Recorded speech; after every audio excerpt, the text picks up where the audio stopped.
चंदनपुर गांव के एक घर में रहते थे रामलाल। उनकी पत्नी राधा, उनका बेटा राहुल और रामलाल की बहन सुनीता, यानी कि राहुल की बुआ, जो कि एक विधवा है। सुनीता की उम्र अब 35 के पार थी, लेकिन उनका चेहरा अभी भी वैसा ही ताज़ा था, जैसे कोई फूल जो सुबह की ओस से नहाया हो। गोरा रंग, लंबे काले बाल जो कमर तक लहराते, और आंखें ऐसी गहरी कि कोई देखे तो सोचे कि इनमें कितने दांत छुपे हैं। उनकी मुस्कान में एक मिठास थी, लेकिन आंखों में एक उदासी जो कभी कभी झलक जाती। सुनीता की शादी हुई थी जब वो 22 की थी। पति अच्छा इंसान था, लेकिन किस्मत ने साथ नहीं दिया। 2 साल बाद ही वो गुजर गए कोई बीमारी से। उसके बाद सुनीता ससुराल से लौट आई मायके, क्योंकि वहां अकेले रहना मुश्किल था। रामलाल ने उन्हें बाहें फैलाकर अपनाया। राधा ने घर में जगह दी, और राहुल जो तब छोटा था, बुआ को देखकर खुश होता। अब राहुल 22 साल का जवान लड़का था। शहर से पढ़ाई करके लौटा था और घर की छोटी सी किराने की दुकान संभालता था। लंबा कद, गोरा रंग और बातें करने का तरीका ऐसा कि कोई भी दिल जीत ले। वो उन्हें माँ जैसा मानता था, लेकिन उनकी उदासी देखकर चिंता करता। सुनीता का मन भी खाली था। पति के जाने के बाद कोई ऐसा नहीं था जो उनकी बातें सुने, उनकी छोटी छोटी इच्छाएं समझे। वो चाहती कि कोई उनके दुख बांटे, कोई उन्हें हंसाए, कोई उसकी वो अधूरी इच्छाएं पूरी करे, लेकिन रिश्ते की मर्यादा में बंधी रहती। राहुल ही था जो थोड़ा बहुत उनके करीब आता, बातें करता और उनकी मदद करता। एक दोपहर की बात थी। गांव में धूप तेज थी, लेकिन घर के अंदर ठंडक थी, क्योंकि दीवारें मोटी थीं। सब लोग खाना खाकर सो रहे थे। रामलाल खेत से लौटकर थक गया था। राधा रसोई साफ करके लेटी थी, और राहुल दुकान से थोड़ा पहले आ गया था। सुनीता अपनी कोठरी में थी, जो घर के पीछे की तरफ थी।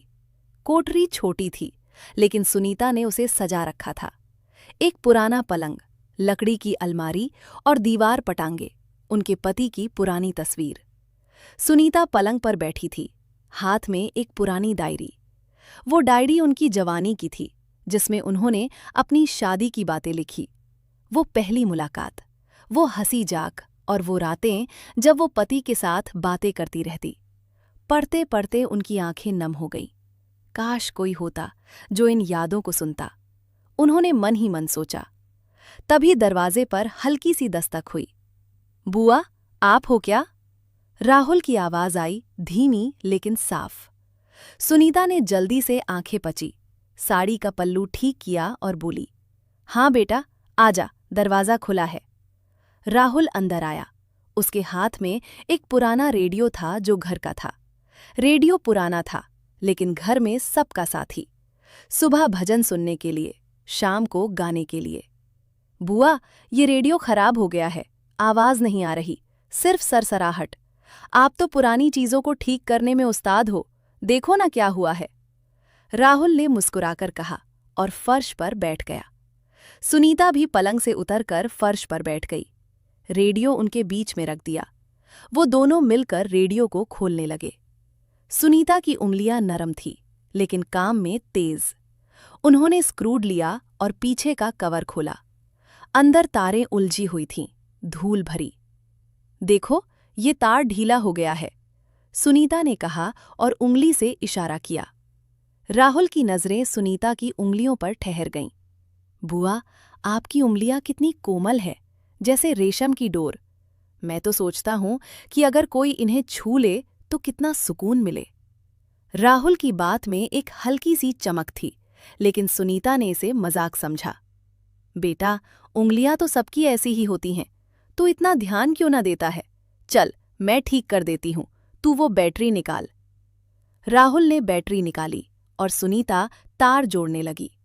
राहुल करीब बैठा था, इतना कि उसकी सांसें सुनीता के बालों को हल्के से छू रही थीं। बाल लंबे थे, खुले हुए, और उनमें से हल्की सी खुशबू आ रही थी, जैसे कोई पुराना इत्र। बुआ, आपके बाल कितने लंबे और चमकदार हैं। मैं तो सोचता हूं कि अगर कोई इनमें उंगलियां फेर ले तो सारी थकान उतर जाए। राहुल ने फिर कहा। उसकी आंखों में एक अजीब सी चमक। सुनीता ने सिर उठाकर देखा, लेकिन हंसकर बोली, राहुल, तू बड़ा शरारती हो गया है। बाल तो बाल हैं, अब रेडियो पर ध्यान दे। देख, संगीत, ये स्विच भी गंदा है, साफ कर। उन्होंने एक कपड़ा दिया और राहुल साफ करने लगा। दोनों बातें करते रहे, गांव की दुकान की, मौसम की। सुनीता ने कहा, बेटा, तेरे फूफा जी के जाने के बाद सब कुछ सुना हो गया। कोई बात करने वाला नहीं, कोई इच्छाएं पूछने वाला नहीं। राहुल ने गंभीर होकर कहा, बुआ, मैं हूं ना, आपकी हर इच्छा पूरी करूंगा, जो कहो। अच्छा, तो आज शाम मेरी एक इच्छा पूरी कर। मैं एक राहुल ने देखा और हाथ बढ़ाकर कहा, बुआ, आपका संगीत। पल्लू सुनीता ने जल्दी से खुद ठीक किया, लेकिन उस पल में एक अजीब सी झिझक हुई। हवा में कुछ था, जैसे कोई अनकही बात। राहुल, संगीत, तू बड़ा हो गया है, लेकिन अभी भी बच्चा जैसा है। मेरी इच्छा है कि तू अपनी जिंदगी में आगे बड़े अच्छी नौकरी करे, लेकिन मेरे साथ भी थोड़ा वक्त बिताए। अकेलापन बहुत काटता है। राहुल ने कहा, बुआ, हुआ आपका अकेलापन मैं दूर करूंगा, आपकी हर जरूरत, हर चाहत। सुनीता ने बीच में ठोका, बस बस, ज्यादा मत बोल, देखिए मसाला डाल। रेसिपी नई है, गाजर की सब्जी में दही मिलाकर। वे दोनों काम करते रहे, हंसते बोलते, रसोई में धुएं की खुशबू, मसालों की महक। रामलाल आ गया, खाना तैयार हो गया। सबने साथ में खाया, रोटी गर्म, सब्जी स्वादिष्ट। रामलाल ने तारीफ की, बहन, तू तो कमाल है। राधा ने भी कहा, हाँ, राहुल की मदद से और अच्छा बना। खाना खाकर रामलाल और राधा थक कर सो गए, क्योंकि दिन भर की मेहनत थी। लेकिन सुनीता और राहुल छत पर चले गए। छत घर के ऊपर थी, जहां से गांव का नजारा दिखता। दूर खेत, चांद निकल रहा था। हवा ठंडी बह रही थी। वे दोनों एक पुरानी चटाई पर बैठ गए। बुआ, आज का दिन अच्छा था ना? राहुल ने पूछा। सुनीता ने सिर हिलाया, हाँ बेटा, लेकिन मेरी वो डायरी, उसमें लिखी बातें याद आती हैं। पुरानी यादें, अनकही इच्छाएं, जैसे संगीत। कोई मुझे रात भर बातें करके सुनाए, मेरे दुख बांटे। राहुल करीब खिसका, उसकी आंखें सुनीता पर थीं। बुआ, मैं आपकी हर इच्छा पूरी कर सकता हूं, आप कहो तो। सुनीता ने रोका, राहुल, ऐसी बातें मत कर, हमारा रिश्ता अलग है। लेकिन हाँ, कल सुबह तू मुझे गांव के पुराने कुएं के पास ले चल। वहां मेरी बचपन की यादें हैं, थोड़ा सुकून मिलेगा। राहुल ने हामी भरी और वे बातें करते रहे, गांव की कहानियां, राहुल की पढ़ाई, सुनीता के पुराने दिन। रात गहरा गई, चांद ऊपर आ गया, तारे चमकने लगे। सुनीता ने कहा, बेटा अब सो जा, कल सुबह जल्दी। राहुल नीचे उतरा, लेकिन उसके मन में कुछ था। अगली सुबह सूरज निकला, गांव में मुर्गों की आवाजें। सुनीता तैयार हुई, साड़ी पहनी, बाल बांधे। राहुल इंतजार कर रहा था। चल बुआ, बोला। वे दोनों घर से निकले, गलियों से गुजरते हुए कुएं की तरफ। कुआं गांव के बाहर था, पुराना। चारों तरफ दीवारें, टूटी हुई, काई जमी हुई। आसपास पेड़ थे, छाया थी। राहुल ने सुनीता का हाथ पकड़ा, क्योंकि रास्ता उबड़ खाबड़ था। बुआ, फिसल मत जाना, आपका हाथ कितना गर्म है, जैसे कोई आग जल रही हो अंदर अंदर। मैं तो सोचता हूं कि अगर मैं इसे हमेशा पकड़े रहूं तो। सुनीता ने हल्के से हाथ छुड़ाया, लेकिन मुस्कुराई। तू भी हमेशा मजाक। देखिए कुआं, यहां मैं बचपन में खेलती थी दोस्तों के साथ, पानी भरती, हंसती, खेलती। दीवार पर बैठ गए। सुनीता ने पुरानी बातें बताई, कैसे वो स्कूल जाती, कैसे शादी हुई। राहुल सुनता रहा। बुआ, आपकी जिंदगी में इतना दुख, लेकिन आप मुस्कुराती रहती हो। मेरी इच्छा है कि मैं आपकी हर ख्वाहिश पूरी करूं। जैसे आप कहो कि कोई अपना काम शुरू करना चाहती हो, मैं मदद करूंगा। सुनीता ने कहा, हाँ बेटा, मेरी इच्छा है कि मैं कोई छोटा सा काम शुरू करूं, जैसे हस्तकला या कुछ। लेकिन अकेले डर लगता है, कोई साथी नहीं। राहुल ने उत्साह से कहा, बुआ, मैं आपका साथी हूं, हम मिलकर करेंगे। कल से शुरू करते हैं। वे वापस लौटे। दिन बीतने लगा। अगले दिन घर की पुरानी किताबों को साफ करने लगे। अलमारी ऊंची थी। सुनीता चढ़कर किताबें निकाल रही थी। राहुल नीचे से पकड़ रहा था। बुआ, आपका बदन कितना लचीला है, जैसे कोई नाचने वाली डांसर। मैं तो सोचता हूं कि अगर कोई आपको सहारा दे तो सारी थकान दूर हो जाए। सुनीता ने हंसकर कहा, सहारा तो दे रहा है ना, किताबें साफ कर। मेरी इच्छा है कि हम इन किताबों से कुछ नया सीखें, जैसे हस्तकला।